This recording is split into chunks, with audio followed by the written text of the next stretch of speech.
تو میرے عزیزوں دوستوں، نوجوانوں، بزرگوں، یہ مہینہ ہمارے آقا علیہ الصلوۃ والسلام کی ولادت کا ہے۔ مجنونوں کی طرح ناچنے گا لینے سے نبی کا حق ادا ہوگا نہ اللہ راضی ہوگی۔ اللہ کی رضا چاہتے ہو، نبی کے دل کی قلب مبارک کی خوشی چاہتے ہو، تو آج ان کی امت سسکیاں لے رہی ہے، ان کے لیے رحم بن جاؤ اور ان کے لیے ابر رحمت بن کر ان کے اوپر برسو۔ سماج سدھار کی فکریں کرو، بد اخلاقیوں کا خاتمہ کرو، نوجوانوں کو نشوں سے علیحدہ کرنے کے لیے جدوجہد کرو۔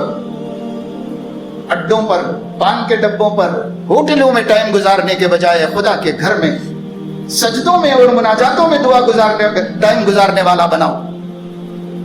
یہاں وہاں بیٹھ کر لڑکیوں کو چھیڑنے کے بجائے موبائل کے ذریعے چیٹنگ ٹاکنگ کے ذریعے ناجائز تعلقات قائم کر کے خدا کے غضب کو دعوت دینے کے بجائے بوڑھی عورتوں کو پینشن دلانے والے بنو، غریبوں کا سہارا بنو،